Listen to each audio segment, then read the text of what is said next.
Hello students, this is lecture number 6 on chapter magnetic field due to electric current, the magnetic effect of electric current. In today's lecture, we are about to discuss Biot-Savart's law or Laplace law and its application. Prior to that, let us see the magnetic field pattern for straight conductor carrying the electric current and magnetic field pattern for a circular coil carrying the electric current, जो आपने 9th 10th में भी पढ़ा है. पहला है, cursor पे ध्यान दो, magnetic field pattern due to straight conductor carrying the current.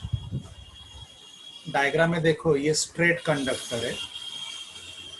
This straight conductor is carrying the current from down to up, upward direction में current carry कर रहा है ऐसे, right? अगर हम लोग ये कंडक्टर को यहाँ से कार्डबोर्ड में डाले ऐसे अंदर से, and here on the cardboard iron pieces are added, the iron pieces get accumulated along the circumferences ऐसे. It clearly indicates for straight conductor carrying the electric current, magnetic lines of force are concentric circles. Magnetic lines of force are concentric circles. Okay. Now the direction of magnetic field of induction at a near point. Magnitude के हम लोग formula derive करेंगे, but to find out the direction of magnetic field of induction at a near point, right hand thumb rule is used. Now what is the right hand thumb? Here is the statement. Statement ये कि hold this straight conductor into the right hand, so that 4 fingers of the right hand are turned around the conductor and the thumb is kept stretched along the length of the conductor. If thumb gives you the direction of current passing through the conductor, then the 4 fingers which are turned around it, they gives you the magnetic lines of force. And tangent drawn to the magnetic line of force gives you the direction of magnetic field of induction. जैसे diagram में देखो, ये conductor क्या current कहाँ carry कर रहा है? Upward direction में कैरी कर रहा है. तो hold this conductor into the right hand so that thumb is pointing upward and 4 fingers are turned around. तो डायरेक्शन ऑफ मैग्नेटिक फील्ड कैसे रहेगा? देखो, अगर मैं ये पॉइंट लेता हूँ, इस कंडक्टर का राइट में अगर मैं ये पॉइंट लेता हूँ यहाँ पे, तो magnetic line of force anti clockwise है. तो इस पॉइंट पे अगर मैं टेंजेंट ड्रॉ करूँ तो टेंजेंट इज नॉर्मली इनवर्ड रहेगा, right? Tangent is normally inward रहेगा. अगर मैं यहाँ टेंजेंट ड्रॉ करूँ लेफ्ट में, तो टेंजेंट इज नॉर्मली आउटवर्ड रहेगा. So tangent drawn to the magnetic line of force gives you the direction of magnetic field. तो ये देखो, दो ऑप्शंस है. अगर conductor is carrying the current in upward direction, तो उसको राइट हैंड में पकड़ो, ये 4 फिंगर्स है और ये थंब है. मैग्नेटिक लाइंस ऑफ फोर्स यहाँ पे आ जाएंगे. मैग्नेटिक लाइन ऑफ फोर्स को टेंजेंट ड्रॉ करो, tangent gives you the direction of magnetic field of induction. तो कंडक्टर के राइट में मैग्नेटिक फील्ड रहेगा normally inward, that is shown by cross in circle, और लेफ्ट में it is normally outward, shown by dot in circle. If the conductor is carrying the current in downward direction, तो thumb नीचे चला जाएगा, lines of force हो जाएंगे clockwise. तो magnetic field left में रहेगा नॉर्मली इनवर्ड और राइट में रहेगा normally out. So this is how for a straight conductor carrying the electric current, you can find out the direction of magnetic field near at a near point. यहाँ पे normally inward, यहाँ normally outward. Conductor के back में रहेगा तो normally leftward, conductor के सामने रहेगा तो normally right. This is the magnetic field pattern for straight conductor carrying the electric current. Direction ऐसे find out किया जाता है. And to find out the magnitude, we are about to discuss the expression by using Biot-Savart's law. वो आगे आएगा. दूसरा, ये circular coil है carrying the electric current. This is the circular coil carrying the electric current. मैंने एक horizontal paper अंदर डाला है. अगर मैं यहाँ पे near the end of diameter, near the end of diameter, अगर यहाँ में थोड़ा सा पोर्शन लूं इस सरकमफरेंस का, तो सरकमफरेंस का थोड़ा सा पोर्शन हमें कैसे दिखेगा? स्ट्रेट लाइन दिखेगा. तो इतना पोर्शन अगर स्ट्रेट लाइन है तो कंसीडर करो कि ये स्ट्रेट लाइन कंडक्टर है कैरिंग द इलेक्ट्रिक करंट. तो मैग्नेटिक लाइंस ऑफ फोर्स कैसे आएंगे? Anti clockwise and concentric. यहाँ पे भी ये स्ट्रेट लाइन पोर्शन कंसीडर करो. It is carrying the current downward. So magnetic lines of force are what? Concentric and clockwise. तो near the end, यहाँ पे और यहाँ पे magnetic lines of force यहाँ पे हो गया एंटी क्लॉकवाइज, यहाँ पे हो गया क्लॉकवाइज. ये हम लोगों ने राइट हैंड रूल से डिसाइड किया, राइट हैंड थंब रूल से. लेकिन आप कंडक्टर से जैसे जैसे दूर जाओगे, मतलब towards the centre of circular coil जाओगे, वैसे वैसे ये लाइंस क्या हो जाएंगे? धीरे धीरे शार्प कर्व से स्मूथ कर्व और स्मूथ कर्व से स्ट्रेट लाइन दिखने लगेंगे. तो at the centre of circular coil यहाँ पे magnetic lines of force almost कैसे रहेंगे? स्ट्रेट लाइन रहेंगे. और वो स्ट्रेट लाइन देखो यहाँ पे एरो बाहर आ रहा है, नॉर्मली आउटवर्ड आ रहा है. तो ये circular coil carrying the electric current acts as a magnetic dipole. इसका एक फेज जो रहेगा acts as a N pole और दूसरा फेज जो रहेगा acts as a S pole. तो कौन सा एन और कौन सा S, that to find out use right hand loop rule. अभी राइट हैंड लूप रूल क्या होगा देखो कैसे यूज करने का रूल. जो 4 फिंगर्स होंगे राइट हैंड के, let the 4 finger follows the circumference of the coil in the direction of current. I repeat, 4 fingers of right hand follow the circumference of the coil in the direction of current. तो जो outstretched thumb रहेगा, outstretched thumb is perpendicular to the plane of circular coil. If 4 fingers following the circumference of circle gives you the direction of current, then the thumb perpendicular to the plane of circular coil gives you the direction of magnetic field at the center of circular coil. Okay, देखो ये diagram में वापस explain करूंगा. Diagram में देखो ये circular coil है. This circular coil is carrying the current in clockwise direction. तो it gives you the magnetic field in a region around it. इसका एक फेस एस एक्ट होगा और इस पे एक फेस एन एक्ट. कौन सा वो फाइंड आउट. करंट कैसे फ्लो रहा है? क्लॉकवाइज फ्लो रहा है. तो hold this coil such that 4 fingers of right hand follow the circumference. Fingers किधर होना चाहिए? In the direction of current. तो जैसे मैं स्लाइड कर रहा हूं कर्सर, ऐसे आप पकड़ोगे इसे. तो आउटस्ट्रेच थंब किधर जाएगा? Perpendicular to the coil and inward जाएगा. तो at the centre magnetic field क्या रहेगा? नॉर्मली इनवर्ड रहेगा. राइट, मैग्नेटिक फील्ड क्या रहेगा? नॉर्मली इनवर्ड रहेगा. अगर मैग्नेटिक फील्ड नॉर्मली इनवर्ड रहेगा तो इस कॉइल का back face N pole act होगा and front face S pole act होगा. ये और ये डायग्राम एक ही है. देखो क्या करने का, करंट कैसा फ्लो हो रहा है? क्लॉकवाइज ना.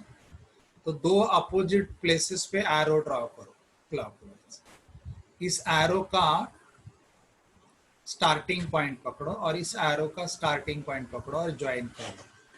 ये लूप क्या हो गया? एस हो गया. अगर ये लूप एस है तो ये कॉइल जो करंट क्लॉकवाइज कैरी कर रहा है, इसका front face S pole act हो रहा है और back face N pole act हो रहा है, जो मैंने यहाँ पे भी बोला. ये फील्ड नॉर्मली इनवर्ड है तो पिछला वाला फेस एन और सामने का face S act. This is.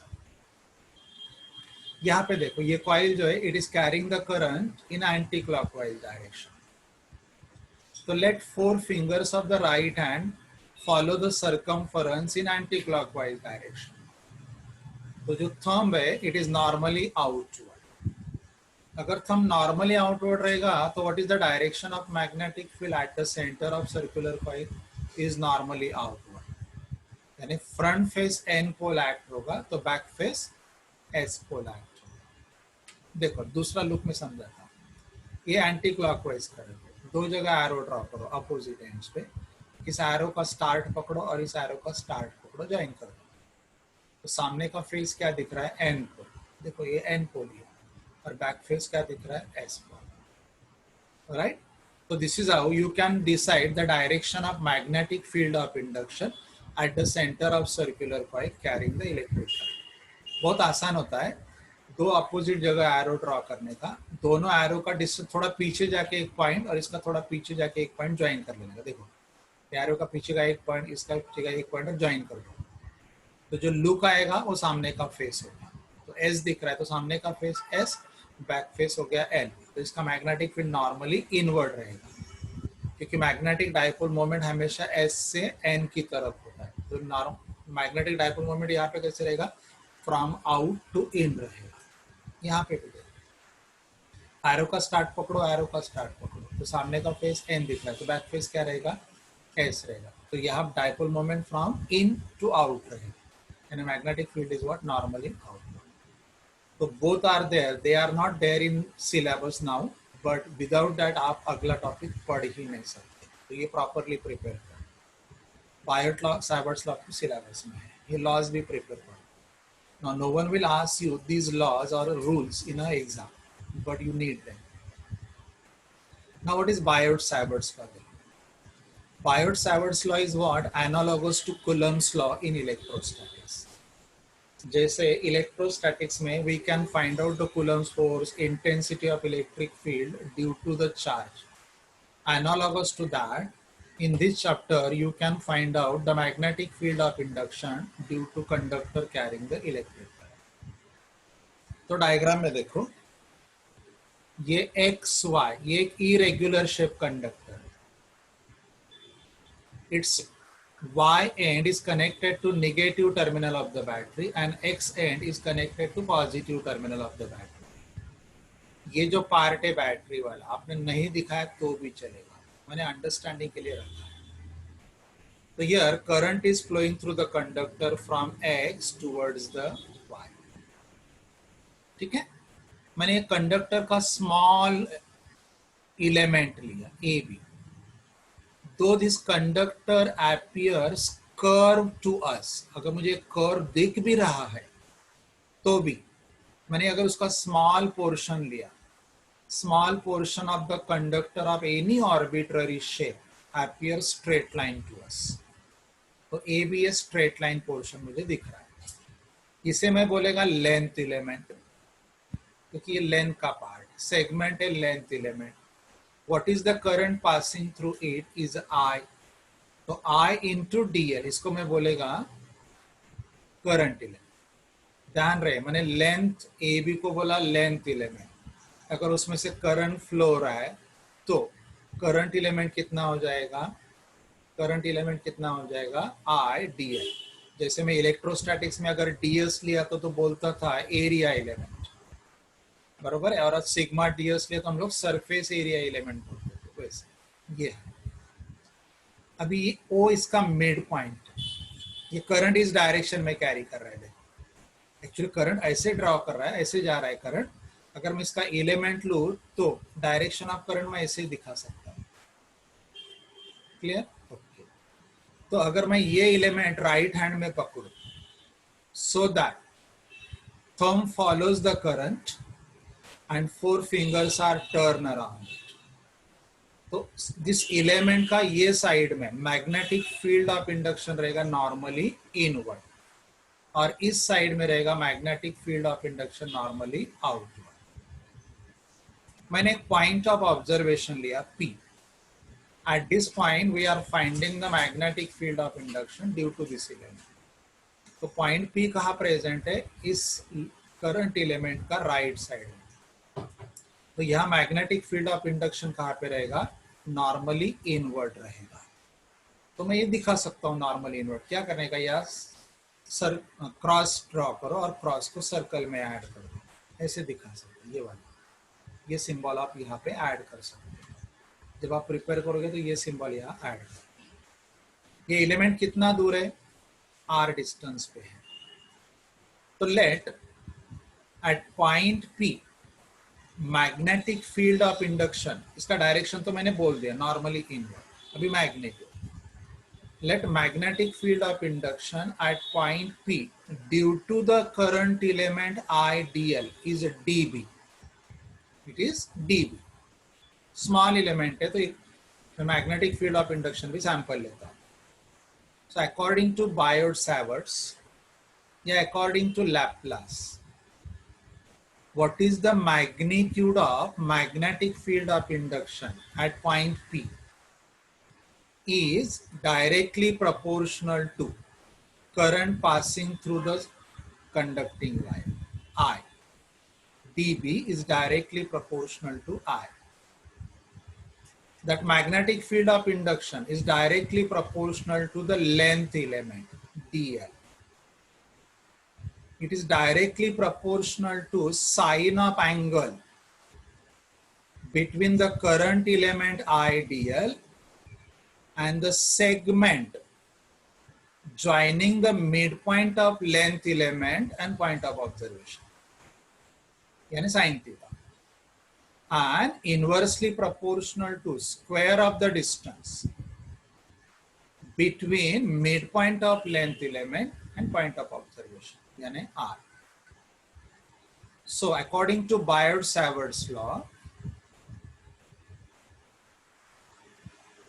what is the magnitude of magnetic field of induction? जो मैंने अभी बोला वो वापस रिपीट करता, directly proportional to the current passing through the conductor, directly proportional to the length element of the conductor, directly proportional to sine of angle between the current element and the segment जो midpoint of the length element और point of observation को join कर रहा है, उसमें जो angle है sin theta, and inversely proportional to square of the distance between midpoint of length element and point of observation.